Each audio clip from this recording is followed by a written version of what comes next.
నమస్తే ఎన్ఎస్ఆర్ న్యూస్కి స్వాగతం. నేను సంతోషం. ఈరోజు మనతో పాటు ఉన్నారు తెలంగాణ ఉద్యమకారురాలు, అంతేకాకుండా కాంగ్రెస్ పార్టీ జనరల్ సెక్రటరీ మరియు మైనారిటీ సభ్యులు రహీం ఉన్నీసా బేగం గారు మనతో పాటు ఉన్నారు. ఈరోజు ఒకసారి వాటిని మాట్లాడతాం. నమస్తే అండి. నమస్కారం అండి. మీకు ఎన్ఎస్ఆర్ న్యూస్కి స్వాగతం. Thank you madam. సో మీరు ఫస్ట్ ఉద్యమంలోకి రావడానికి గల కారణాలు ఏంటి? అసలు మీ ఇన్స్పిరేషన్ ఎవరు? తెలంగాణ రాష్ట్రం కావాలని అందరికీ ఉంటుంది. తెలంగాణ రాష్ట్రం ప్రతి ఒక్కళ్ళ గుండెల్లో తెలంగాణ వస్తే బాగుంటుంది. మనం నష్టపోయినాం, మా ఉద్యోగాలు మా నీళ్ళు మా ఉద్యోగాలు అనేసి తెలంగాణ కోసము కేసీఆర్ గారు అప్పుడు దీక్ష కూర్చున్నా ఉంటే అయితే తెలంగాణ రావాలని మేమందరం ఇదైపోయాను. కాబట్టి తెలంగాణ వస్తే అందరి జీవితాలు బాగుపడతాయని అనుకున్నాం. తెలంగాణ రాష్ట్రం వచ్చినాక మన రాష్ట్రానికే అమ్ముకోవాలని చూసిండు కేసీఆర్. తెలంగాణ రాష్ట్రానికే అమ్ముకోవాలని చూసుకున్నాడు. సో మొదట మీరు ఉద్యమంలో ఎప్పుడు పాల్గొనడం జరిగింది? ఎట్లా? ఉద్యమంలో 2009లో నేను ఉద్యమంలో పాల్గొనేది జరిగింది. తెలంగాణ వచ్చేదాకా పోరాడాను. తెలంగాణ వచ్చేదాకా నేను ఉండేది జరిగింది. ఇంకా ఎట్లాంటి ఏమైనా సంఘటనలు ఉన్నాయా? ఉన్నాయండి. సిరిసిల్లలో జీప్ మీదకి వెళ్ళి విజయమ్మ వచ్చినప్పుడు దీక్ష అప్పుడు జీప్ మీదకి వెళ్ళి నన్ను పారేసేది జరిగింది. 7 hours నాకు ఆపరేషన్ జరిగింది. సో మీరు ఉద్యమం కోసం మీరు ఏదైనా త్యాగం చేశారంటే అది ఏమై ఉండొచ్చు? త్యాగం నేను చేసిందంటే బిడ్డల కన్నా ఎక్కువ కాదు. ఎందరో బిడ్డలు అమరులు అయిపోయారు. శ్రీకాంతాచారి, భరద్వాజ్ లాంటి వ్యక్తి బిడ్డలు ఎందరో అమరులు అయిపోయారు. 1200 బిడ్డలు అమరులు అయిపోయారు. మా దాంట్లో మాది ఏముంది? మళ్ళా ప్రొఫెసర్ జయశంకర్ గారు ఏదైతే కళ కన్నారో ఆ కళని ముందుకు వెళ్ళాలని ఉండే. మళ్ళీ కోదండరామ్ గారు జేసీలు పెట్టారు. ఏదైతే జేసీ పెట్టి ఏదైతే ఉద్యమం నడిపించారో కోదండరామ్ గారి బాటలో మేము నడిచేది జరిగింది. సో తెలంగాణ ఉద్యమంలో మహిళల పాత్ర ఎంతవరకు ఉంది? మహిళల పాత్ర ఏముంది మేడం? అంత దొంగలనే ఇచ్చింది తెలంగాణ వచ్చినాక. ఎవరి కారణాలకైతే మేము జైలు జీవితం గడిపినామో, ఎవరి కారణాలైతే మేము 7 గంటల ఆపరేషన్ అయిందో, ఎవరి కారణాలైతే టీఆర్ గ్యాస్లు తల్లి కాలు చేతులు ఇరిగినాయో వాళ్ళకి పెద్దపీట పెట్టాడు కదా కేసీఆర్. సో తెలంగాణ ఉద్యమంలో మహిళలు ముఖ్యంగా ఎదుర్కొన్న సవాళ్ళు ఏంటి? సవాల్ ఏముంది? సీమాంధ్రలో ఎవరు తెలంగాణకు అడ్డు వస్తే వాళ్ళకి నిలబెట్టేటోళ్ళం. పార్లమెంట్లో కూడా బిల్లు పెట్టాలని అక్కడ కూడా అరెస్ట్ అయినాం, జైలు వెళ్ళి వచ్చినాం. అక్కడ కూడా ఎన్ని సంఘటనలు చెప్పమంటారు మేడం? రైలు రోకులు కానివ్వండి, రస్తా రోకులు కానివ్వండి, వంట వార్పులు కానివ్వండి, మళ్ళీ మార్చి మిలియన్లు కానివ్వండి, మళ్ళీ సడక్ బ్యాండ్ కానివ్వండి, మేమంతా ఆటపాటలతో మేము ఇది చేసేది జరిగింది తెలంగాణ. ఆ సంఘటనలో ఎందరో బిడ్డలు అమరులు అయిపోయారు. మాకు లాఠీ చార్జీలు జరిగినాయి. విద్యార్థిని కొడుతూ ఉంటే మేము వెళ్ళే వారికి మాకు కూడా కాలు చేతులు ఇరిగేది జరిగింది. టీఆర్ గ్యాస్ తలిగింది. అప్పుడు చాలా ఇదే జరిగింది. ఆ ఘటన గుర్తు చేసుకోవాలంటేనే మాకు ఇది అనిపిస్తుంది. మరవలేకపోతున్నాం. ఆ టైంలో మిమ్మల్ని ఎవరు అంటే అడిగే వాళ్ళు లేకుండా? అడిగే వాళ్ళు ఎందుకు లేరండి? ఉన్నారు. నా భర్త, నా పిల్లలు. మరి ఎట్లా మీ ఆయన ఇట్లా వద్దు ఇట్లాంటివి ఎందుకు మనకు అని ఇట్లా అనడం అట్లాంటివి ఏం లేదు? భర్త అనేది చిన్న పిల్లలు ఉన్నారు కదా, పిల్ల తల్లి ఉండి నువ్వు చేస్తున్నావు, మళ్ళీ దెబ్బలు తలుగుతున్నాయి, పిల్లలు ఆగమైపోతారు, పిల్లలకి ఎవరు నువ్వు మంచిగా ఉంటేనే కదా పిల్లలు బాగుంటారు అనేసి చెప్తే నేను అన్నా, చూడండి నాకైతే ఒకటే బాబు. ఒక్కొక్క తల్లికి 30 సంవత్సరాల బాబు పొడగొట్టుకుంది. కాలి మసి అయి నా ముంగట ముద్దగా రాలిపోయాడు, నెయ్యిగా మారిపోయాడు. దీంట్లో నా కొడుకు 2 సంవత్సరాల అబ్బాయి ఏముంది అన్నాడు. ఇప్పుడు మహిళా సాధికారణకు ఇంకేం కావాలని మీరు అనుకుంటున్నారు? మహిళా సాధికారంగా అయితే ఇప్పుడు మన వాళ్ళు ఎవరు రేవంత్ రెడ్డి అన్న గారు చేస్తున్నారు. మహిళలకు ఇప్పుడు బస్సు ఉచిత ఫ్రీ బస్ అని పెట్టారు. మళ్ళీ మహిళలకు పెద్దపీట వేశారు. మహిళలకు మినిస్ట్రీ ఇచ్చారు. మహిళలకి మళ్ళీ ఉచిత కరెంటు 200 యూనిట్ ఇచ్చారు. మహిళలకు రేషన్ కార్డులు ఇచ్చారు. మహిళలకు మిషన్స్ అన్నీ చేస్తూనే ఉన్నారు. కాబట్టి మాకు సంతోషమే ఉంది. మహిళలకు మరి ఇంకా గ్యారెంటీలలో 2500 రూపాయలు ఇస్తామంటూ కూడా ఒక హామీ ఇవ్వడం జరిగింది. మహిళలకు 2500 గ్యారెంటీ అంటే మేడం 6 గ్యారెంటీలు పెట్టారు. ఆ 6 గ్యారెంటీలలో ఏమేమి చేస్తున్నారు?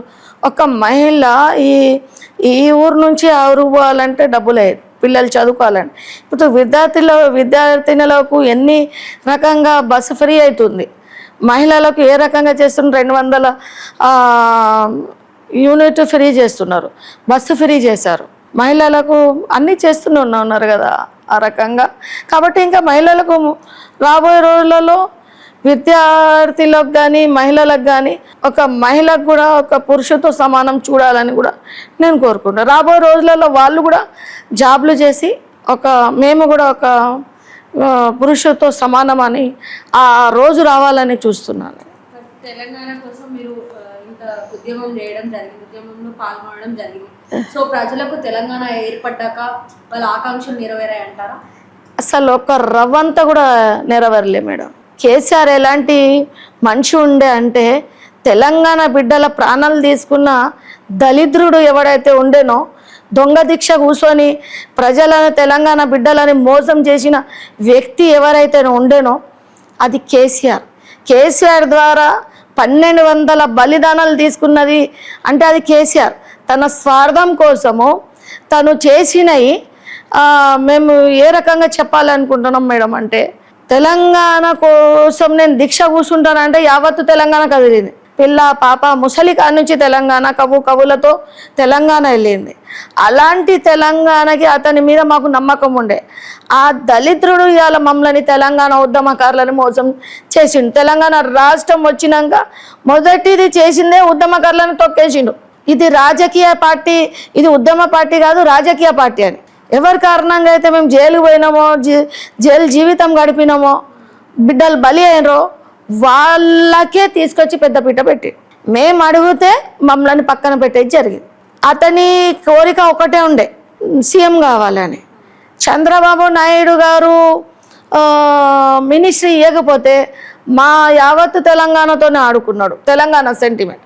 మేము ప్రొఫెసర్ జయశంకర్ గారిని చూసాము, కోదండరాం గారు పెట్టిన జేసీలను చూసినాం. కోదండరాం గారు పాటలు ఆటలు ఉద్యమాలు ఇవి నడిపి జేసీలు చేస్తే దాంట్లోనే మేము ప్రతి ఒక్క దాంట్లో పాల్గొని తెలంగాణ బిడ్డలు ఇచ్చేసినాం.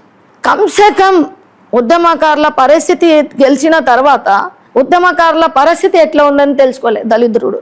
తెలంగాణ వచ్చినాక 50 ఎన్నో సార్లు మేము అక్కడికి అసెంబ్లీ కానివ్వండి, గెస్ట్ హౌస్ కానివ్వండి, సెక్రటరీ కానివ్వండి పోయేది జరిగేది.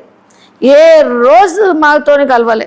గేట్ల చుట్టూ అంబానీ లాగా పెట్టుకున్నాడు. మొత్తం అంబానీ ఎట్లా పెట్టుకున్నాడో ఆ రకంగా నేనే తెలంగాణ తెచ్చిన, నాకే ఇక్కడ నేను కింగ్ అన్నట్టు ఆ అహంకారం అనేది తల మీద ఎక్కిన ఉండే కేసీఆర్కి నేను నా కుటుంబమే బతకాలని ఉండే, కానీ ఈ ఉద్యమకారుల కుటుంబాలకి చూడలేదు. అలా తెలంగాణ రాష్ట్రం ఏ రకంగా వచ్చింది, వీళ్ళు ఏమైనా పెట్టిర్రా మాకు, లేకపోతే మాకు బెయిలిప్పించిర్రా, లేకపోతే ఉద్యమకారులు ఏ రకంగా ఉన్నారని చూసిర్రా, లేకపోతే హాస్పిటల్లో ట్రీట్మెంట్లు చేపించిర్రా. నా భర్త చేశారు. నా భర్త తనకి భార్యని చూసుకుంటా ఆయనే చేశాడు తప్ప ఎవరు చేస్తారండి మాకు? చూపెట్టండి మనండి. ఇవాళ ఒక మహిళ, మైనార్టీ ముస్లిం మహిళ బయటికి రావాలంటే మా దాంట్లో అసలే రారు బయటికి. అలాంటిది మాకు ఘోష ఉంటుంది, బుర్కా ఉంటుంది. ఆ బుర్కాని ఒక కాకిలాగా చింపేశారు. నేను ఆ రోజు ఒక్క పొద్దు ఉన్నాను సిల్సిలాలో జీప్ దగ్గర. నన్ను కింద పారేసినప్పుడు నా బుర్కా అంతా చింపేశారు. నాది ఒక్కటే ఉండే, తెలంగాణ ద్రోహులను ఎల్లగొట్టాలి. ఎందుకు వచ్చారు? అమరవీరులకు నివాళి ఇవ్వలేని వాళ్ళు ఇక్కడికి ఎందుకు అడుగు పెట్టారు? అదే నాకు ఉండే మేడం. కాబట్టి నేను ఆ రకంగా అనే దగ్గర మేము ఇచ్చేస్తే ఇలా కేసీఆర్ మా లాంటి ఉద్యమకారులకు మొదటిగా తెలంగాణ రాష్ట్రం వస్తే మా లాంటి ఉద్యమకారులను తొక్కేది జరిగింది. నేను నా కుటుంబాలే తప్ప బతకాలే, ఎవరు కాదు, తెలంగాణ మాదే అని కేసీఆర్, కేటీఆర్, హరీష్ రావు, కవితమ్మ ఇవి నలుగురికి ఇవే ఉండే. మా అయ్య తెచ్చాడు తెలంగాణ, దొంగ దిశ కూసుకొని మా అయ్య తెచ్చాడు, మీ అందరికీ మేమే చూస్తామని అహంకారం ఉండే. కాబట్టి ఉద్యమకారులు వాళ్ళ అహంకారాన్ని తీసేసినాం. ఎందుకంటే ఆ పడిన బాధ మాకు తెలుసు. పోలీసు వాళ్ళు ఏ రకంగా చీకటి గదిలో పెట్టేది. ఆనాటి సీఎం కిరణ్ కుమార్ రెడ్డి పరకాలు కానీ వరంగల్కి వస్తే ఎల్లగొట్టినాం, నిలదీసినాం. చిరంజీవి లాంటి వ్యక్తులను నిలదీసినాం. మేము సూసైడ్లు చేసుకుంటూ మళ్ళీ వాళ్ళకి నిలదీస్తే మమ్మల్ని తిప్పుకుంటా జడ్జి గారి దగ్గర రాత్రిలో తీసుకెళ్ళి చీకటి గదిలో మాకు పండించారు. మా భర్తకు కూడా చెప్పలే, ఎక్కడ చెప్పలే. తెలంగాణ హోటల్ దగ్గర నన్ను బంధించారు. నా స్కూటీ, నా బండితో సహా నన్ను ఎత్తుకెళ్లారు. నన్ను ఏ రకంగా హింసించారో అది దేవునికి ఎరుక. ఆనాటి ప్రభుత్వ పోలీసు వాళ్ళు ఒక మహిళ కూడా, మైనార్టీ మహిళ కూడా అనుకోకుండా నా గుండె మీద గన్ను పెట్టి, యూజ్నెస్ ఫెలో, నీ ఒక్కదానితో తెలంగాణ వస్తుందా, ఏమనుకుంటానో అని నానా బూతులతో అనేవారికి, ఎస్ నిన్ను ఇక్కడనే ఎన్కౌంటర్ చేస్తాం, నీ మీద రౌడీ షీటర్ ఓపెన్ చేస్తాం, ఏమనుకుంటానవే నువ్వు, అది దాన్ని తిడితే నా బుర్కా గుండెలు తీసి కొట్టండి, షూట్ చేయండి. నేను సస్తే ఒక్క రైమునిసా సస్తే 100 మంది రైమునిసాలు బతుకుతారు. తెలంగాణ రాష్ట్రం చూస్తారు. సచ్చుడో బతుకుడో సంపుడో తెలంగాణ తీసుకెళ్ళుడో, ఇది మా కాన్సెప్ట్ ఉండే. కానీ ఆ కేసీఆర్ అనేటోడు మాలాంటి ఉద్యమకారుల ఏదైతే ఆశ ఉండేనో ఆ ఆశని తీసేశాడు. కాళేశ్వరం ప్రాజెక్టుల మీద 1000 కోట్లు తీసుకొని వచ్చేసాడు. మా నీళ్లు అమ్ముకున్నాడు. మళ్ళీ ద్రోహులను పెట్టుకొని మా తెలంగాణని మొత్తం ఆగం చేయాలనుకున్నాడు. నిలబడిన నేల కూడా అమ్ముకున్నాడు. రైతన్నలకు కూడా ధరణి పేర్ల మీద 1000 కోట్లు తీసుకొని వాళ్ళ లైన్లు కబ్జా చేసి వాళ్ళకు రోడ్డు పాల చేశాడు. రైతన్నలకు కూడా మోసం చేశాడు. మేము కోరింది ఏంటి? మా నీళ్లు, మా ఉద్యోగాలు, మా పిల్లల బతుకులు అనుకున్నాము. కేజీ టు పీజీ అన్నాడు, చేయలే. ఇంటికి ఒక ఉద్యమం అన్నాడు, చేయలే. రైతులకు చేస్తా అన్నాడు, చేయలే. వాళ్ళ భూములన్నీ అమ్ముకొని తిన్నాడు. ఉద్యమకారులకు సరైన గుర్తింపు ఇస్తా అన్నాడు, చేయలే. దళితుడిని సీఎం చేస్తా అన్నాడు, చేయలే. ఒక్కడే ఉన్నాడు. తెలంగాణ రాష్ట్రము వచ్చిన తర్వాత కాంగ్రెస్లో విలీనమవుతామని మన సోనియమ్మ దగ్గర ఉంటానని చెప్పాడు. ఆ తల్లి కడుపు చల్లగుండా బిడ్డలు అమరులు అవుతా ఉంటే ఆ తల్లి డోర్లు బంద్ చేసేసి తెలంగాణ బిల్ పాస్ చేసిన ఘనత సోనియమ్మది. ఇలా యావత్తు తెలంగాణ సోనియమ్మకు రుణపడి ఉన్నాం. ఆ తల్లి కాళ్ళు గడి తల మీద పెట్టుకున్న తక్కువనే ఇలా తెలంగాణ రాష్ట్రం చూసినాం. లేకుంటే ఈ దళిద్రుడు కేసీఆర్ ఇంకెంతమంది బిల్డర్ల బలిదానాలు తీసుకున్నట్టోడో, మాలాంటి ఉద్యమకారులకు ఇంకా ఎంత ఆపరేషన్ చేసేటోళ్ళు. మా కాలు ఇరగనియండి, మా చేతులు ఇరగండి, మేము ఏదైనా కానీ మేము తెలంగాణ చూడాలని అదే ఉండే మేడం. రాత్రి అయితే సాయంత్రం అయితే అదే గుర్తింపు ఉండే. ఇట్లా దులుపుకున్నది పోయేది. బైండేవార్లు తెల్లారు లేస్తే ఒక్క పోలీసోడు కాదు, ఎన్ని పోలీస్ స్టేషన్లు వాళ్ళందరూ మా ఇంటికాడనే. పిల్లలు గజ వణికేటోళ్ళు. 15 రోజులు 25 రోజులు ఇవే పెట్టేది.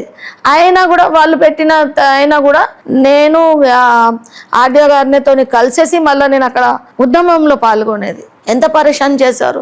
కమ్సే కమ్ ఉద్యమకారులు ఏ రకంగా ఉన్నారు, వాళ్ళ డివిజన్లో ఉన్న జిల్లాలో ఉన్న ఎమ్మెల్యేలకు కూడా అడగలే.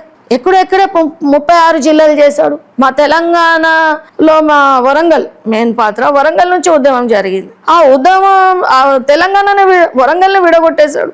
2 జిల్లాలు పెట్టాడు, వరంగల్ హర్బన్ అని 2 ముక్కలు చేశాడు. మా రాణి రుద్రమ్మని 2 భాగాలు చేశాడు.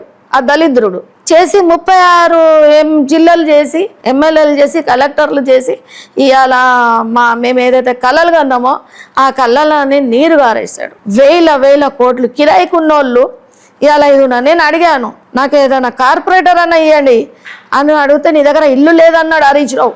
ఆ 6 ఫీట్ లోడు ఏమన్నాడు అంటే, నాకు నీ దగ్గర డబ్బులు లేవు, నీ దగ్గర ఇల్లు లేదు.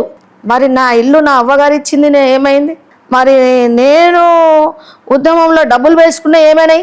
ఇవాళ మీరు పదవిలో వచ్చినాక మాకు ఇల్లు లేదంటారా, మా దగ్గర డబ్బులు లేవంటారా? మేము పెట్టుకున్నారా బాయి, కోట్ల చుట్టూలు పెట్టుకున్నాం, ఇల్లు కూడా అమ్మి పెట్టినాం. మరి నువ్వు ఏం చేసినావు? మాకు ఇల్లు లేదని అవమానపరుస్తావా? సరే, నాతోని పాటుపడ్డ ఎమ్మెల్యే వినయ్ భాస్కర్ అంత దొంగ లంగా ఇవ్వలేడు. ఆయనకి రాఖీ కట్టిన విశ్వాసం పెట్టలే. ఆ రోజు నాటి సీఎం కిరణ్ కుమార్ రెడ్డి ఖిలకు వచ్చినప్పుడు నేను ఆయన వెళ్ళేదానికి పోనీయకపోతే హనంకొండలో ఫ్లెక్సీలు తీసి చింపేసి నేను వినయ్ భాస్కర్కి పంపించకపోతే, ఆ రోజు నా బిడ్డ బర్త్డే, పంపించకపోతే నేను సూసైడ్ చేసుకుంటానని టాబ్లెట్లు వేసుకొని అతనికి పోనిచ్చిన. నా బిడ్డ బర్త్డే ఆ రోజు. ఆ విశ్వాసం పెట్టుకోలే దళిద్రుడు. తర్వాత తెలంగాణ మళ్ళా తర్వాత మేము పోయి అడిగితే ఏమంటాడు వినయ్ భాస్కర్, అమ్మా మేము పోయి మరి అన్న మా గురించి ఏం చేస్తారని మేము అడిగితే, ఇగో రైమోనిసా నీకు రాజకీయంగా నేను చెయ్యను, ఎందుకు చేయవని మా డిన్నా పక్కన ఉన్న డిన్నా మేము కొంత ఉద్యమకారులు అడిగితే ఏమంటాడు, ఏ డిన్నా నోర్మై, ఆమె నాకన్నా ఎక్కువ ఉద్యమం చేసింది, 10 లక్షలు ఇస్తా తీసుకో, డబ్బులు ఇస్తా తీసుకో, అంటే ఉద్యమకారులు పైసలకు ఆశించారా? సంచికి జొబ్బ వేసుకొని గల్లీ నుంచి ఢిల్లీ దాకా వెళ్ళినాం, బయ్యారం హుక్కు దాకా పాదయాత్ర చేసినాం. తెలంగాణ రాష్ట్రం వచ్చినాక ఇక వాళ్ళకే ఇచ్చేసినామా? వాళ్ళంటి ఉద్యమకారుల హక్కులు లేవా? మాకు గుర్తింపు ఇయ్యలే. కమ్సే కము ఉద్యమకారులను పిలిపించి మీరు ఎట్లా ఉన్నారు, అమరులైన బిడ్డల గురించి కూడా అడగలేని పరిస్థితి. ఒక్కొక్క విద్యార్థి ఇదే అయిపోయిన వాళ్ళ ఇంటికి పోయి పరామర్శించలే, వాళ్ళ ఫ్యూచర్ ఎట్లా ఉంది అని అడగలే. 40 సంవత్సరాలు 50 సంవత్సరాలు అయిపోయింది పిల్లలది. ఉద్యమాలు చేసి కూడా నాది 40 సంవత్సరాలు అయిపోయింది. ఇవాళ మా లైఫ్ అంతా ఖరాబ్ అయిపోయింది. ఇవాళ నువ్వు చేసిన ఏమున్నాయి? మా భర్త జాబ్ అసెంబ్లీ ముట్టడిచ్చినప్పుడు నా భర్త జాబ్ పోయింది. ఇవాళ నా పిల్లలు ఏ రకంగా ఇది అయిపోయారు? ఒక్కడు అంటాడు వినయ్ భాస్కర్ నా పిల్లలను చదివించిన అని. నిజంగా ఒక అయ్యబ్బకు పుట్టినోడు చూపెట్టాలి, నాకు ఒక బస్తా బియ్యం వేసినవని. నేను ఇప్పుడు బాజప్తా అంటా, నాయని రాజేందర్ రెడ్డి నాకు ఇల్లు ఇచ్చిండు, డబల్ బెడ్రూమ్ ఇచ్చిండు. నేను తీసుకున్నవాడు నేను చెప్తా. నేను ₹1 కూడా ఖర్చు పెట్టియలే. నాకు ఏ చిన్నదానికైనా నాకు ముందు నేను ఉన్నానమ్మా రైముని సమ్మ అని పిలుతాడు. నువ్వేం చేసినావు? నిన్ను పెట్టుకున్నాం తప్ప నువ్వు మాకు పెట్టలే. నిన్ను మేము పెట్టుకున్నాం కానీ నువ్వు మాకు పెట్టలే. ప్రతిసారి కార్ల కిరాయిలు, ఆ కిరాయిలు, ఈ కిరాయిలు మేడం లాస్ అయిపోయినాం. తర్వాత మా రాజకీయంగా చేయను అని చెప్పాడు వినయ్ భాస్కర్. చెప్పిన తర్వాత ఏం జరిగింది? మళ్ళా ఏమైంది? ఇక్కడ మేము దీక్షలు అవి ఇవి కూర్చున్నాం, మరి ఇండిపెండెంట్గా నిలబడతామని 2018లో వరంగల్లో తూర్పులో నిలబడ్డాను మేడం. నేను నిలబడిన తర్వాత బాప్రే ఆ రోజు టీ న్యూస్లో, నవ తెలంగాణల, ఈనాడులో, ఆంధ్రజ్యోతిలో మా మీద ఉన్న కేసులు పెట్టాలి. ఒక్కొక్క కేసుకి 50,000 ఎక్కడి నుంచి పెడతాను? 50,000 కేసుకి సిడికి పొద్దున్నుంచి మ్యాటర్ కింద రావాలంటే 150,000 ఎక్కడి నుంచి పెడతా నేను? అయినా సరే అమ్మ ఇచ్చిన బంగారం, పైసలు, అప్పు, చిట్టి తీసుకొచ్చి నేను పెట్టి నేను నిలబడాలని నిలబడిన. అప్పుడు కూడా ఇండిపెండెంట్ నిలబడిస్తే కలెక్టర్లు కేవలం 4 రోజులు టైం ఇచ్చిర్రు. మేము తిరుగుదామన్న వరకే కలెక్టర్ ఆఫీస్ మీటింగ్ ఉన్నది, అది ఉన్నది, రావాలి చేయాలి. మేము ఏజెంట్లకు పెట్టుకున్నా కూడా అక్కడ రావాలి చేయాలి, ఇన్ఛార్జ్ పెట్టుకున్నా. అట్లా మాకు మోసం జరిగింది. అట్లా కూడా 4 రోజులలో నా వరంగల్ తూర్పు ప్రజలు నన్ను ఒక 2,000 ఓట్లు పెట్టారు 4 రోజులకే. ఇంకా నేను తిరిగితే ఎంత వేయకపోదు. అక్కడ కూడా నాకు 20-30 లక్షలు లాస్ అయిపోయింది. నన్ను మా ఉద్యమకారులకు మోసం చేసినట్టు కదా. 2 సార్లు కార్పొరేటర్ వేసినాం. అంటాడు వినయ్ భాస్కర్, ఏమంటాడు ఫోన్ చేసి, రేమునిసాను అన్న మహిళా జనరల్ అయింది కదా నేనేసా అంటే, ఆ మహిళా జనరల్ క్యాన్సిల్ చేసి జర్నల్ చేసి అయినా కూడా నేను నిలబడితే, రేమునిసమ్మ నువ్వు వెయ్యకు, నీ స్థాయి ఇది కాదమ్మా, సరే అయింది అయిపోయింది, నేను నీకు స్టేట్ లెవెల్లో నామినేట్ పోస్ట్ ఇప్పిస్తా, ఏదో ఒక చైర్మన్ ఇప్పిస్తా అని చెప్పిండు. కళ్ళకి నీళ్ళు పారుతున్నాయి. అప్పుడు ఎస్ఐ గారు వాళ్ళు వచ్చి ఏందమ్మా అంటే, ఇట్లా అంటాండమ్మా అంటే, వానికి నీకు చేయాలని లేదు, వానికి నీకు చేయాలని లేదమ్మా, ఒక్కోరా రైమునిసా దేవుడు ఉండండి అని చెప్పారు. ఇవాళ వాళ్ళని ఓడగొట్టింది ఉద్యమకారులు. ప్రతి ఇంటికి వెళ్ళినాం. ఎవడైతే మా శత్రువులు ఉండేనో వాళ్ళని ఓడిపియాలని ప్రతి ఇంటి దగ్గరికి వెళ్ళి కాలు మొక్కినో చేతి మొక్కినో కాంగ్రెస్ ప్రభుత్వం తెచ్చినాం. మన నాయని రాజేందర్ రెడ్డి ఆధ్వర్యంలో కాంగ్రెస్లో చేరే జరిగింది. కాంగ్రెస్ రాకముందు మేము కాంగ్రెస్లో చేరిన తర్వాత సీఎం గారు అడిగారు అప్పుడే, ఏం కావాలి అమ్మా అని అడిగితే, మా ఎమ్మెల్యే గారు ఉద్యమకారిని అంటే, అది తెలుసయ్యా మాది కూడా కేసు ఉన్నది, సీతక్కది మాది ఉన్నది, రేమునిసా తెలుసు అని. ఏం కావాలమ్మా అంటే, మా నాయన రాజేందర్ అన్నకు ఎమ్మెల్యే టికెట్ ఇవ్వండి సార్, నా మీద ఉన్న కేసులు తీయండి, మిమ్మల్ని సీఎం చూసినాక నేను వచ్చి తీసుకుంటా అన్న. దేవుని దయతో రేవంత్ అన్ననే సీఎం అయ్యారు. మా అదృష్టము, మా హనంకొండకు మాకు ఆ దేవుడిచ్చిన వరం నాయన రాజేందర్ రెడ్డి అన్న. ప్రతి పేద కుటుంబానికి ఇప్పుడు ఇల్లు లేకుండా ఇల్లు ఉన్నట్టు చేసిండు. ఇప్పుడు వాళ్ళు ఖాళీ ప్లేస్లో ఉన్నా కూడా వాళ్ళకి ఇందిరమ్మ ఇల్లులు ఇచ్చాడు. ఇప్పుడు ఆయనే ఎట్లా ఉన్నాడంటే, అలాంటి ఎమ్మెల్యే మాకు కావాలి. ఎన్నిసార్లు అయినా అలాంటి ఎమ్మెల్యే మాకు కావాలి. ప్రజలు అదే కోరుతారు కదా. ప్రజల అభివృద్ధి ఎక్కడ జరుగుతుంది, ఎక్కడైతే పనులు చేస్తారో, తెల్లారులైతే ఇక్కడ ప్రజలలో ఉంటారో ఆ ఎమ్మెల్యే కావాలనుకుంటారు. కాబట్టి ఆ పాలన కాంగ్రెస్లో ఉంది, బీఆర్ఎస్లో లేకుండే మేడం. ఏ ఎమ్మెల్యేలు మాటల గాడిలో కేసీఆర్దే నడిచేది, వాళ్ళ మాట కూడా వినకపోదు. కాబట్టి ఇవాళ మేము కోరుకున్నాం ఒక్కటే, మా అభివృద్ధి పనులు కావాలని. ఆ అభివృద్ధి పనులు కేవలం కాంగ్రెస్ ప్రభుత్వంలోనే జరుగుతుంది. గతంలో ఇంద్రమ్మ ఇల్లులు ఇచ్చారు గతం కాంగ్రెస్ లో. వీళ్ళు ఏమి ఇచ్చారు? ఏమి ఇవ్వలే. బీఆర్ఎస్ లో డబుల్ బెడ్రూమ్ పెట్టారు, కుక్కలు కూర్చున్నట్టు చేశారు, ఇవ్వలే. దానికి డెవలప్ చేసి మా నాయన రాజేందర్ అన్న గారు మాకు ఎమ్మెల్యే మాకు పిలిపించి ఉద్యమకారులకు సరైన గుర్తింపులు ఇచ్చి డబుల్ బెడ్రూమ్ ఇల్లులు ఇచ్చే జరిగింది. ఎందరో పేద కుటుంబాలకు డబుల్ బెడ్రూమ్ ఇచ్చే జరిగింది. వాళ్ళు చాలా మంచిగా చూసుకున్నారు. మరి వీళ్ళకు అహంకారం ఉండే బీఆర్ఎస్ వాళ్ళకు నిలబడిన నేలలు కానీ ఇళ్ళలో నీళ్ళు వచ్చి నట్టు చేసిన పార్టీ ఏదైతే ఉండేనో అది బీఆర్ఎస్ పార్టీ. ఇళ్ళలో మొత్తం నీళ్లు ఇదైపోయినాయి. నాయన్ రాజేందర్ రెడ్డి గారు అభివృద్ధి పనులు బ్రిడ్జిలు వేశాడు, కాలువలు మోరీలు డ్రైనేజీలు చేసుకుంటా ఈరోజు ఎయిర్పోర్ట్లు చేసుకుంటూ వస్తున్న ఘనత నాయన్ రాజేందర్ రెడ్డి అన్నగారిది. అలాంటి నాయకుడిని ఇవాళ ఎమ్మెల్యే అయ్యాడు, రేపు మినిస్ట్రీ ఇచ్చినా తక్కువనే, మినిస్ట్రీ పదవి ఇచ్చినా తక్కువనే, మా కోదండరాంకు మినిస్ట్రీ పదవి ఇచ్చినా తక్కువే, మా విజయశాంతి గారికి ఇచ్చినా తక్కువనే. ఎందుకంటే వీళ్ళు ఉద్యమకారులకు దగ్గర తీసిండ్రు. ఉద్యమకారులను పిలిపించి వాళ్ళ ఏ రకంగా వాళ్ళు నష్టపోయారు ఏమున్నది తెలుసుకున్న ఘనత వాళ్ళది. విజయశాంతి గారు నేను లైఫ్ లైన్ హాస్పిటల్లో ఉన్నప్పుడు నా దగ్గరకు వచ్చి పరామర్శించి చేసి చెప్పిండ్రు ఆ తల్లి కడుపు చల్లకుండా. మొన్న అసెంబ్లీలో కూడా ఉద్యమకారుల గురించి మాట్లాడితే మా నాయన్ రాజేందర్ అన్న కూడా మాట్లాడారు.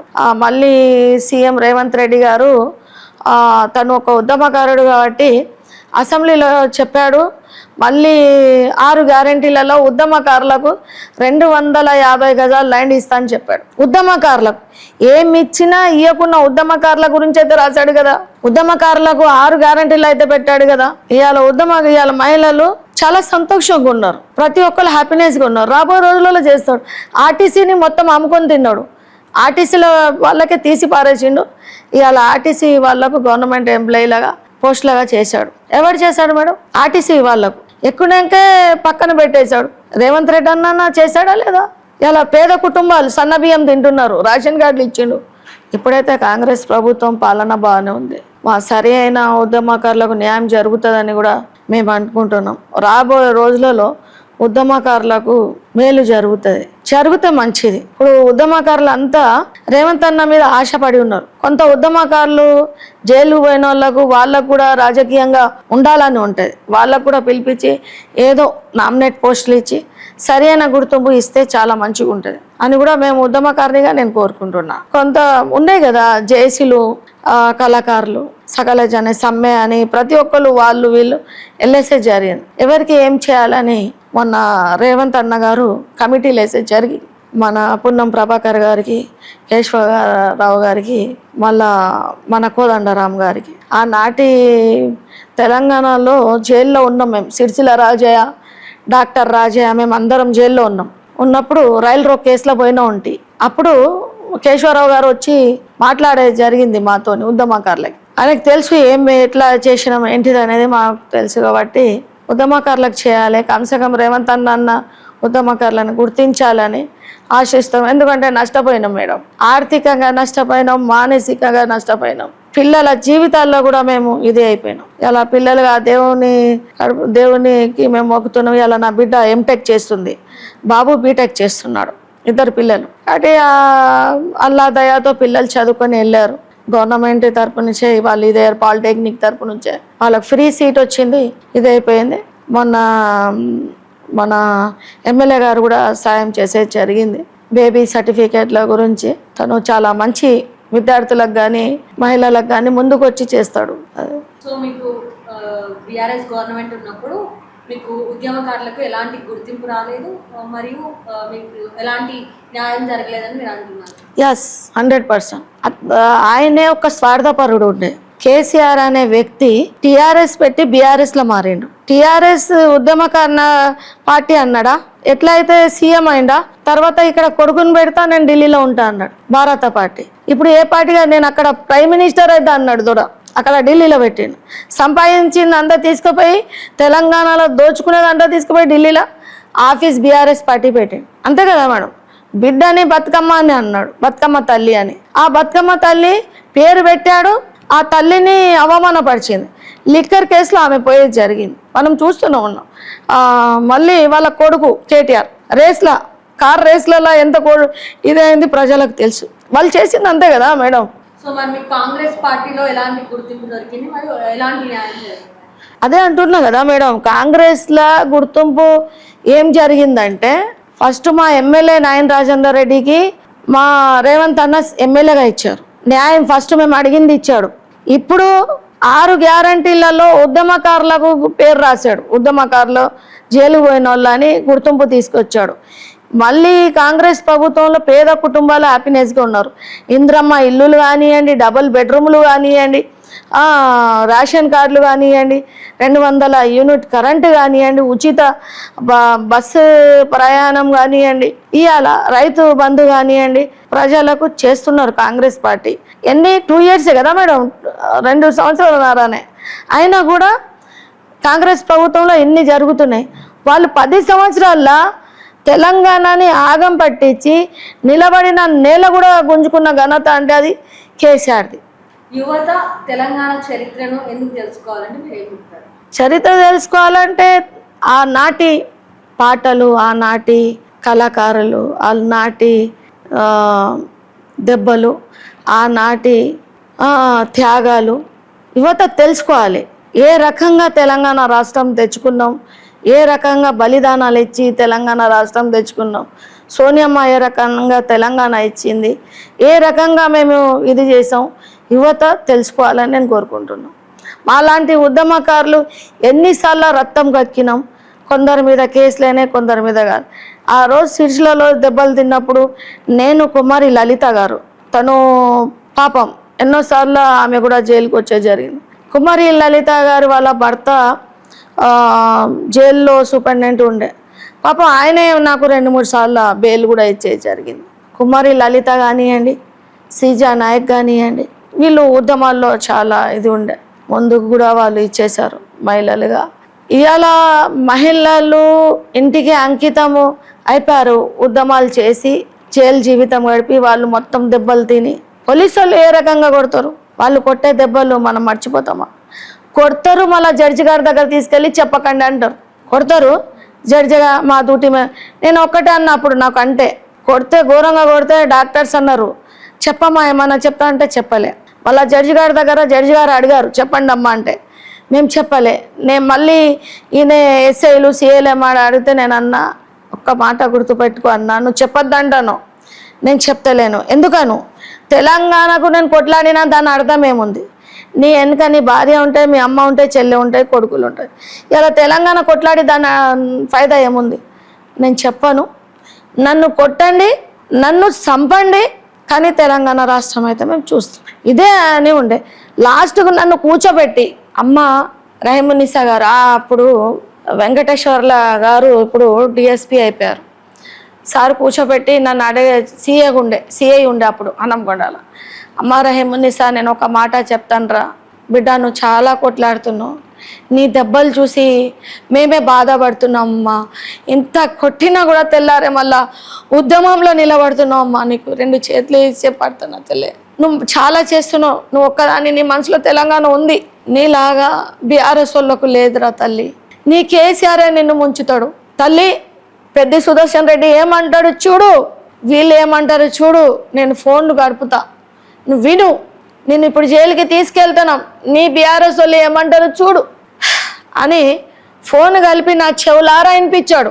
అప్పుడు ఏమంటాడు పెద్ద సుదర్శన్ రెడ్డి, వాడు ఎక్కడో ఊరి నుంచి వచ్చి ఇక్కడ ఉంటే మేము ఇచ్చేసినాము, ఆమె ఎవరికి చెప్పి ఉద్యమం చేసింది, ఎవరికి చెప్పి అది చేసింది, ఈ ఆమె చెప్పకుండానే చేసింది, ఏం చేసుకుంటారో చేసుకో అన్నాడు పెద్ద సుదర్శన్ రెడ్డి. అంటే అప్పుడు నాకు సిఏ గారు వినిపించే జరిగింది. అంటే నేను అన్న వీళ్ళు వాళ్ళని కాదు, నేను చెప్పేది ఒక్కటే, ఇంత నరకం అనిపించినాం మేడం, ఇవన్నీ అవే మేడం దెబ్బలు, ఇవన్నీ దెబ్బలు అవే, ఇవన్నీ దెబ్బలే, ఇవి ఇట్లా వెళ్ళిపోయేటి, ఇవన్నీ వాళ్ళు కొట్టేటి. ఎట్లా కొడతారంటే ఇవి జాయింట్స్ ఇట్లా కనిపిస్తున్నాయి, మరకలు వాళ్ళు కొట్టినాయి, ఇక్కడ జాయింట్స్ కనిపిస్తున్నాయా పోలీసు వాళ్ళు, దీని మీద నిలబడి బొక్కనే డైరెక్ట్ బొక్కనే కనిపించేది, డైరెక్ట్ వాళ్ళు తొక్కినా కొట్టినా బొక్కలే కనిపిస్తాయి, అట్లా కొట్టేది. ఇప్పుడు ఏ పోలీస్ సార్ అని చెప్తావు మరి, లోపల అరెస్ట్ చేసినాక ఎట్లా ఇట్లా పట్టుకొని గబ్బా కుదిరితే అప్పుడు జర్నలిస్ట్ రమేష్ కొట్టకన్ సార్ చిన్నపిల్లల తల్లి అని చెప్పాను. నాటి ఉద్యమంలో మనం మర్చిపోలేను మేడం త్యాగాలు, అవి కొట్టిన దెబ్బలు. అప్పుడు ఢిల్లీలో కూడా అరెస్ట్ అయ్యాను. ఢిల్లీ పార్లమెంట్లో బిల్లు పెట్టాలని పార్లమెంట్ సెక్రటరీని కొట్టి జైల్లో పోయినాం అప్పుడు ఢిల్లీలో. మళ్ళీ ఇక్కడ సీఎం కిరణ్ కుమార్ రెడ్డి కీలకు వచ్చినప్పుడు ఈరోజు యువతకు మేలు జరగాలంటే వాళ్ళ చదువులు కానీ వాళ్ళు ఏదైతే కలగన్నారో అది నెరవేరాలి. అప్పుడు మా ఉద్యమకారులు ఇదవుతారు, సంతోషపడతారు. ఇప్పుడు రాష్ట్ర అభివృద్ధిలో చూసుకుంటే తెలంగాణ రాష్ట్రం ఇంకా ఏ అంశాలపై ఫోకస్ పెట్టాలని మీరు అనుకుంటారు? ఇప్పుడు ఈ జనరేషన్లో యువత ముందుకెళ్ళాలి, వాళ్ళకు జాబ్లు రావాలి. మా అప్పుడైతే లేకుండే ఇప్పుడైనా యువత సంతోషంగా ఉండాలని నేను కోరుకుంటున్నా. వాళ్ళకు గవర్నమెంట్ జాబ్లు కానివ్వండి, వాళ్ళు ఏదైతే కళగా అంటున్నారో ఆ కళ నెరవేరాలని కోరుకుంటున్నాను.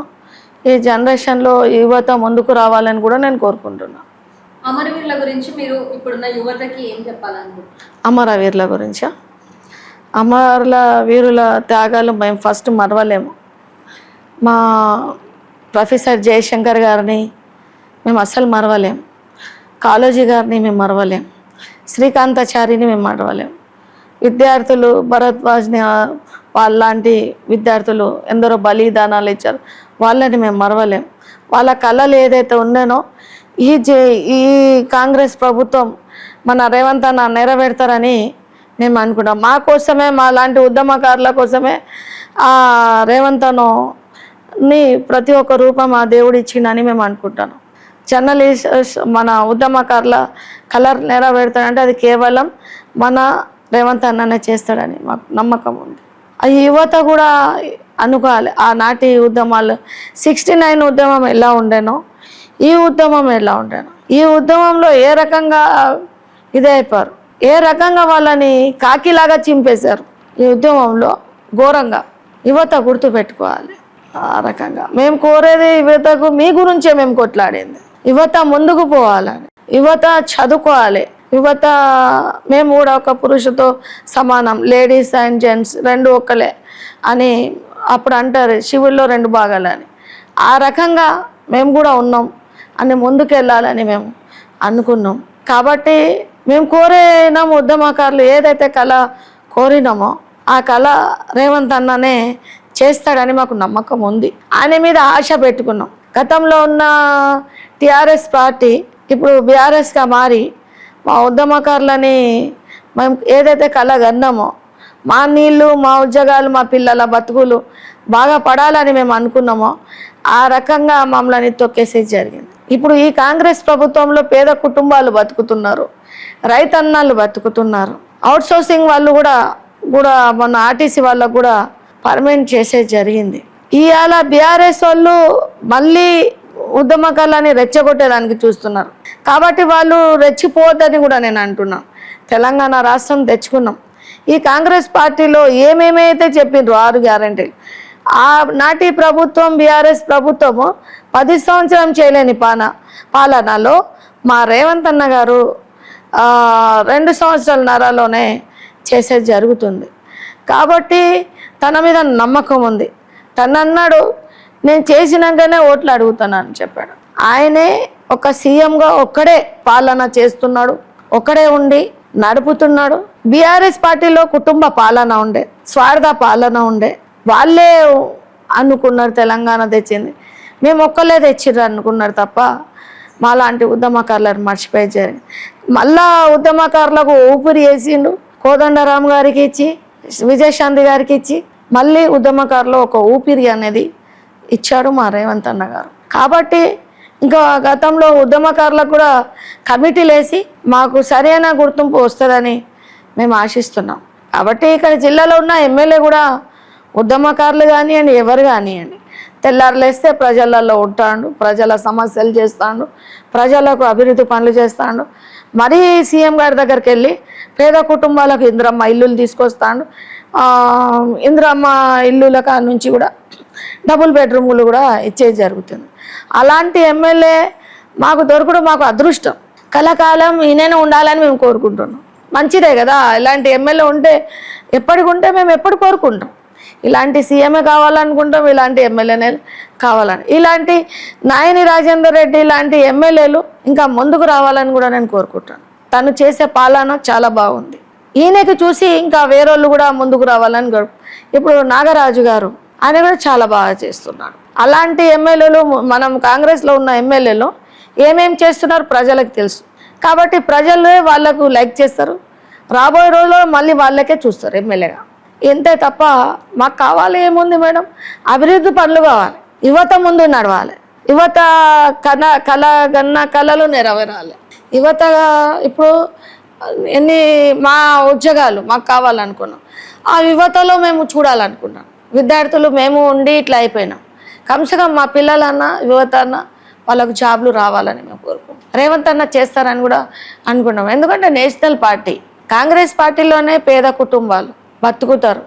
ఇప్పుడు రాహుల్ గాంధీ గారు పేద కుటుంబాలని గుండెగా అద్దుకుంటున్నారు. మన రేవంత్ అన్న గారు కూడా అన్నం తిన్నా ఏదున్నా సింపుల్గా ప్రజలతోనే ఉన్నారు. ఈ అంబానీ లాంటి వ్యక్తులు ఎవరైతే ఉన్నారో బీఆర్ఎస్ వాళ్ళు మొత్తం మూసుకొని గేట్లు పెట్టుకుంటే పెట్టిన గేట్లన్నీ తీసేసాడు. ప్రజలు ఎప్పుడైనా నాతో కలవచ్చు, ఎక్కడైనా నాతో కలవచ్చు అని పెట్టాడు. కానీ ఇప్పుడు సంతోషం ఉంది, ప్రజలు కలుస్తున్నారు, ప్రజల సమస్యలు తీరుతున్నాయి, ప్రతి ఒక్క ఎమ్మెల్యే అందుబాటులో ఉంటున్నాడు. గతంలో ఉన్న వాళ్ళు కలవకపోదు. ఇప్పుడు హరీష్ రావు దగ్గరికి సిరిసిల్లలో మేము హరీష్ రావు ఇంటికి జరిగింది. మేము వెళ్తే హరీష్ రావు ఒట్టి ఫోన్ల మీదనే ఇట్లా అనుకుంటా, ఇట్లా జనాలు ఇట్లా ఉంటేనే ఇట్లానే ఇచ్చేసేది, ఈ దారి నుంచి ఆ దారి. ఇక్కడ చూడండి, మా ఎమ్మెల్యే నాయని రాజేందర్ రెడ్డి గారు అందరికి స్వచ్ఛగా ఎవరిని ఆపరు, అందరినీ కల్పిస్తూ ఉంటాడు. ఎవరైతే కలవాలనుకుంటారో అందరితో కలుస్తాడు. వాళ్ళకి ఎంత ఇది ఉన్నా వాళ్ళకి ఇచ్చేస్తాడు. మొన్న ఫోన్లో కూడా పెట్టాడు, ప్రజాపాలన అని ఫోన్లో కూడా పెట్టి వాళ్ళ సమస్యలు తెచ్చు. అలాంటి ఎమ్మెల్యేలు కావాలనుకుంటున్నాం. మాకేమున్నది మేడం, ఉద్యమకారుల కలర్ నెరవేస్తే చాలు. మాకు ఏమైతే మేము కన్నామో కళలు అమరైన బిడ్డలు కానీ మేము కానీ మా నీళ్ళు, మా ఉద్యోగాలు, మా పిల్లల బతుకులు మాకు బాగుపడాలి అనుకుంటున్నాం. కొందరి మీద కేసులైనా, కొందరి మీద కాలేదు, కొందరు పాల్గొన్నారు. వాళ్ళకు కూడా చూడాలి ఉద్యమకారులు. జర్నలిస్టులు ఏంది తెలంగాణ రాలే. ఆ దళిద్రుడు కేసీఆర్ దీక్ష కూర్చోబెట్టింది జర్నలిస్టులే. మా లాంటి ఉద్యమకారులు మోసపోయినాం. అయ్యాల మొదటి పాత్రనే జర్నలిస్టులే. ఇలా జర్నలిస్టులు ఏంది తెలంగాణ లేదు.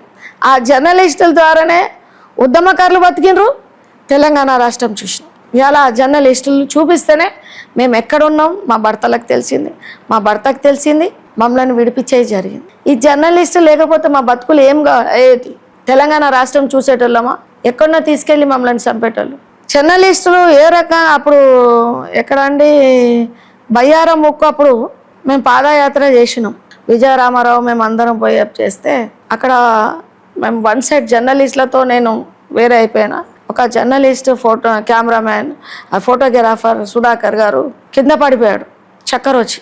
అతనికి ఇట్లా మేము వేసుకున్నాం, నీళ్ళు లేవు. ఒక మూతలో ఒక 2-3 చుక్కలు ఉండే. ఆ జర్నలిస్ట్కి చుక్క నీళ్ళు వేసినాం. అంటే వాళ్ళు ప్రాణత్యాగం చేసినట్టే కదా. వాళ్ళు ఎంత ఇది అయిపోయారు. కమ్సకం జర్నలిస్టుకు పెద్ద పాత్ర వేయాలి, వాళ్ళని కూడా గుర్తించలే. ఏం ప్రభుత్వం ఉండేది బీఆర్ఎస్ ప్రభుత్వం, కుటుంబ పాలన ప్రభుత్వం ఉండేది. కాంగ్రెస్లన్నా కొంచెం మేము శ్వాస చూస్తున్నాం, ఒక 2 గంటలన్నా పండుకుంటాను. అప్పుడు దాంట్లో పండుకోలే, పరేషాన్ ఉండే. తెలంగాణ ఉద్యమం గురించి ఒక వాక్యంలో మీరు చెప్పాలనుకుంటే ఏం చెప్తారు? తెలంగాణలో మేము చెప్పాలనుకుంటే మేడం, మా ఉద్యమకారుల మీద 153 కేసులు పెట్టే జరిగింది. అప్పుడు ఉద్యమకారులు కోట్ల చుట్టూ జైళ్ళ చుట్టే తిరిగిపోయేది జరిగింది. 20 సంవత్సరాలు అట్టే మేము ఇదైపోయినాం, ఆగమైపోయినాం. ఇప్పుడు ఆర్థికంగా నష్టపోయినాం, మానసికంగా నష్టపోయినాం. మేము కూడా రాజకీయంగా ఎదగాలనుకుంటున్నాం. మా ఉద్యమకారులకు కూడా సరైన గుర్తింపు ఇవ్వాలని మేము కోరుకుంటున్నాం. మాకు కూడా కొంచెము కార్పొరేటర్ స్థాయిలో కానివ్వండి, నామినేట్లలో కానివ్వండి, దేంట్లో అయినా కానివ్వండి, మాకు కూడా పెద్దపీట వేయాలని మేము అనుకుంటున్నాం. ఎందుకంటే వీళ్ళు చేయలేని పని వీళ్ళు చేస్తే బాగుంటుందని మేము అనుకుంటున్నాం. ఉద్యమకారులకు ఏదైతే 250 గజాలు ఇస్తా అన్నారు, చేస్తారని మాకు నమ్మకం ఉన్నది. రేవంత్ అన్న ఇచ్చిన మాట చేస్తున్నా, 6 గ్యారంటీలో పెట్టినప్పుడే చేసి ఇస్తాడు అని ఈయనన్న పెట్టిండని మాకు ఇదే అయిపోయింది. కమ్సే మా లాంటి ఉద్యమకారులకు న్యాయం చేస్తే బాగుంటుంది. కొందరి మీద కేసులైనాయి, కొందరి మీద కాలేదు. ఇలా పిల్ల పాప ఇంటికి ఒక్కరు బయలుదేరానంటే కుటుంబాలే బయలుదేరి ఇలా తెలంగాణ రాష్ట్రం తెచ్చుకున్నారు. కాబట్టి అందరినీ సరి అయిన గుర్తింపు ఇస్తారని కూడా మేము కోరుకున్నది జరుగుతుంది. సో మీకు ఒక ఉద్యమకారురాలుగా కాంగ్రెస్ పార్టీ మిమ్మల్ని గుర్తించి ఒక పోస్ట్ ఇవ్వడం జరిగింది. సో మీ తోటి ఉద్యమకారులకి ఇట్లా ఏమైనా పోస్టులు ఇచ్చారా? అసలు వాళ్ళు మీతో టచ్లో ఉన్నారా ఇప్పటికీ? ఉన్నారండి. నాకు కూడా స్టేట్ జనరల్ సెక్రటరీ మాత్రమే అప్పుడు కాంగ్రెస్ రాకముందు నాకు వచ్చినప్పుడు, అంటే ఇంకా ఇది కాలే, అప్పుడు ఇచ్చారు. నాకు కూడా ఇంకా ఇప్పటిదాకా ఏం లేదు, అప్పుడు ఇచ్చిన పోస్టే. ఇప్పుడు ఈ కాంగ్రెస్లో నాకు లేదు కదా, నాకు కూడా ఏమి ఇవ్వలేదు. కాబట్టి నాతో పాటు తోటి ఉద్యమకారులకు కూడా గుర్తింపు ఇస్తారని నమ్మకం మాకు ఉంది కమిటీలో. ఇంకా అప్పుడు కాంగ్రెస్ ప్రభుత్వం రాకముందుకు నాకు ఇచ్చారు స్టేట్ జనరల్ సెక్రటరీ, అదే కొనసాగుతుంది. ఇప్పటిదాకా నాకు కూడా ఏమి ఇవ్వలేదు. కాబట్టి రాబోయే రోజుల్లో ఎవరైతే జైలుకి జీవితాలు గడిపి వాళ్ళు నష్టపోయారో వాళ్ళతో పాటు మాతో పాటు మళ్ళీ పాల్గొన్న వాళ్ళు కూడా దెబ్బలు తిన్నారు, జైలుకు పోకుండా వాళ్ళు కూడా దెబ్బలు తిన్నారు. కాబట్టి వాళ్ళకు కూడా సరైన గుర్తింపు రావాలని నేను కోరుకుంటాను. చేస్తారని కూడా మేము ఆశిస్తాం. ఇలా ఆ ఒక్క ఉద్యమకారుడు రేవంత్ అన్న ఉండి ఇలా ఉద్యమకారుల బాధ ఏంటిదో తెలుసుకొని ఇవాళ కమిటీలు వేసే జరిగింది. ఆ కమిటీలు మాకు న్యాయం చేస్తారని మేము అనుకుంటాం.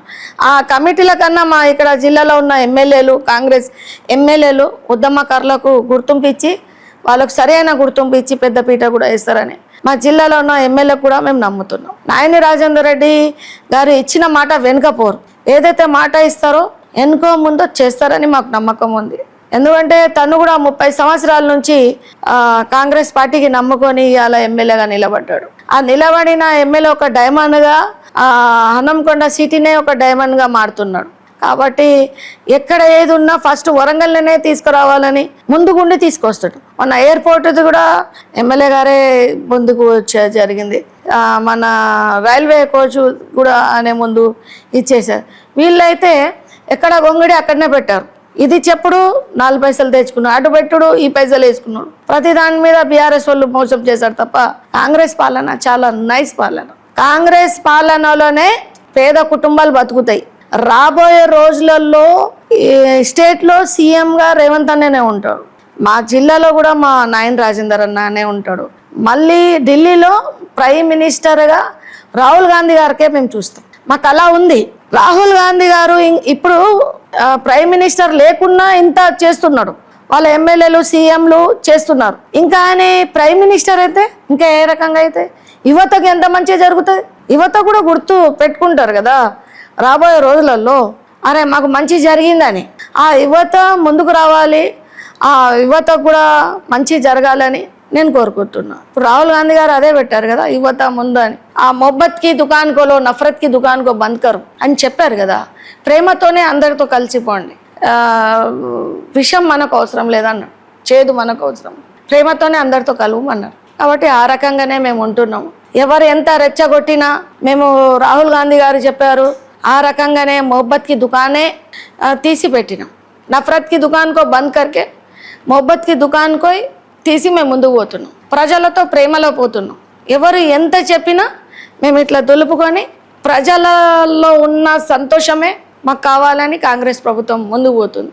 మేము కూడా వాళ్ళతో ముందుకు పోతున్నాం జరుగుతుంది. సో చివరిగా మీరు తెలంగాణ ప్రజలకు ఇచ్చే సందేశం ఏంటి ఒక ఉద్యమకారులుగా? తెలంగాణ ప్రజలకైతే ఫస్ట్ ఆఫ్ ఆల్ కాంగ్రెస్ ప్రభుత్వంకి ఓటేసి సీఎం రేవంత్ రెడ్డి అన్నగారిని గెలిపించినందుకు ఫస్ట్ ఆఫ్ ఆల్ అయితే వాళ్ళకు 100 కోట్లు వందనాలు కొడుతున్నాను. కాబట్టి మీరు కూడా ఆలోచించి ఈరోజు కాంగ్రెస్ పార్టీని చూశారు. ఇవాళ మీకు ఇంట్లో ఒక రేషన్ కార్డు కూడా లేని 10 years నుంచి బాధపడినందుకు సన్న బియ్యం ఇచ్చి ఒక రేషన్ కార్డు అనేది మీకు మీ కుటుంబాన్ని చేస్తున్నారు. కాబట్టి తెలంగాణ బిడ్డలారా ఎవరి మాటల్లో వెళ్ళకండి.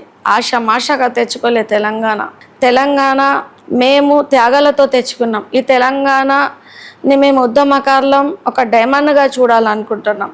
కాబట్టి మీరు కొంచెం ఓపికతో ఉండండి.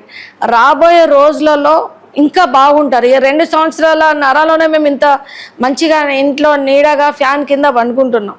అప్పుడు ఏ రకంగా ఉండేనా ఇప్పుడు ఏ రకంగా ప్రతి ఇంటికి ఇంద్రమ్మ ఇల్లులు కానివ్వండి, డబుల్ బెడ్రూమ్ ఇల్లులు కానివ్వండి, 200 యూనిట్ ఫ్రీ కరెంటు కానివ్వండి, రైతన్నలకు ఏ రకంగా ఇది చేస్తున్నారు.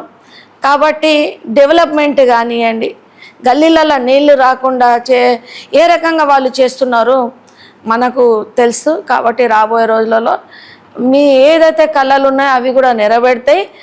మళ్ళీ వేరే దొంగల మాటల పోతే మాత్రం నిలబడిన నేల కూడా వీళ్ళు అమ్ముకుంటారని మేము చెప్పేది జరుగుతుంది. రాబోయే రోజులలో మళ్ళీ వీళ్ళు ఎవరైతే మాటల్లో పోతారో పోయి మోసపోయారనుకోండి, గతంలో అయినా కొంచెం ఒక 1% అయినా నిలబడినాం, మళ్ళీ వేరే పార్టీలో పోతే మనం మొత్తం ఫ్లాప్ అయిపోతాం. మేము ఏదైతే కళ కానీ మీకోసం ప్రాణాలు త్యాగాలు చేసి తెలంగాణ తెచ్చినాము కాబట్టి మా ఉద్యమకారుల మాటలు విని కాంగ్రెస్ ప్రభుత్వానికి అండగా ఉంటే మేలు జరుగుతాయి. ఇప్పుడు ఎన్ని ఇంద్రమ్మ ఇల్లులు వచ్చినాయో పేదోడు ఇల్లు లేకుండా ఉండొద్దని చెప్తాడు కాంగ్రెస్ ప్రభుత్వం. మళ్ళీ వేరే దాంట్లో పోయినాం అనుకోండి, మనం నిలబడిన నేల కూడా మనకు ఇచ్చేసేస్తారు. కాబట్టి కొంచెం ఓపికతో తెలంగాణ ప్రజలు ఉండాలి. మన యువత ముందుకు రావాలంటే వాళ్ళు కూడా కొంచెం ఓపికతో ఉండాలి. రాబోయే రోజుల్లో యువత కూడా హ్యాపీనెస్గా ఉంటుందని కూడా నేను కోరుకుంటున్నా. ఉద్యమకారులు ఏదైతే కలగన్నారో ఆ కళ నెరవేర్చేటోడు ఒక్కడే ఆ సింహం మన రేవంత్ రెడ్డి అన్నగారు అని కూడా చెప్పేది జరుగుతుంది. మీరు చూశారు బీజేపీ ప్రభుత్వంలో కుల మతాలలో లొల్లిపెట్టి ఏ రకంగా మమ్మల్ని దూరం చేయాలనుకుంటారు. కాంగ్రెస్ ప్రభుత్వంలో ప్రతి ఒక్కరు అలాయి బలాయిగా ఉంటున్నారు. బీఆర్ఎస్ పాలనలో కుటుంబ పాలన ఉండే, కాంగ్రెస్ పాలనలో ఒక్కడే సింహం బయటికి వచ్చి చేస్తున్నది రేవంత్ అన్న. కాబట్టి మనం గుర్తించుకోవాలి. ఇప్పుడు రాబో రోజులలో కూడా మంచిగా జరుగుతుంది అని నేను కోరుకుంటాను. Thank you so much. మీ యొక్క స్టోరీ ఇదంతా కూడా ఇప్పుడున్న జనరేషన్ మహిళలకు కావచ్చు అందరికీ కూడా ఒక చక్కటి ఇన్స్పిరేషన్ అని చెప్పచ్చు. థ్యాంక్ యూ సో మచ్ అండి. థ్యాంక్ యూ మా, థ్యాంక్ యూ. NSR న్యూస్ గారికి మనస్ఫూర్తిగా మా లాంటి ఉద్యమకారునికి తీసుకొచ్చి ఇంటర్వ్యూ తీసుకున్నందుకు ఈ యజమానియా గారికి నేను మనస్ఫూర్తిగా తెలంగాణ వందనాలు కోరుకుంటున్నానమ్మా. Thank you. సో మరి చూసారు కదా, ఇది రహీం ఉన్నీసా గారి ఈ యొక్క ఉద్యమంలో ఉన్నప్పటి కథ నుంచి ఇప్పటి వరకు తను ఎంతో పోరాటం చేసి తెలంగాణ వచ్చే వరకు కూడా తను ఎంతగానో పోరాడడం జరిగిందంటే కూడా రహీం ఉన్నీసా గారు అయితే వాళ్ళ స్టోరీని అంతా కూడా ఈరోజు మనతో పాటు షేర్ చేసుకోవడం జరిగింది. ఇలాంటి మరిన్ని ఇంటర్వ్యూస్ కోసం keep watching NSR news. Thank you.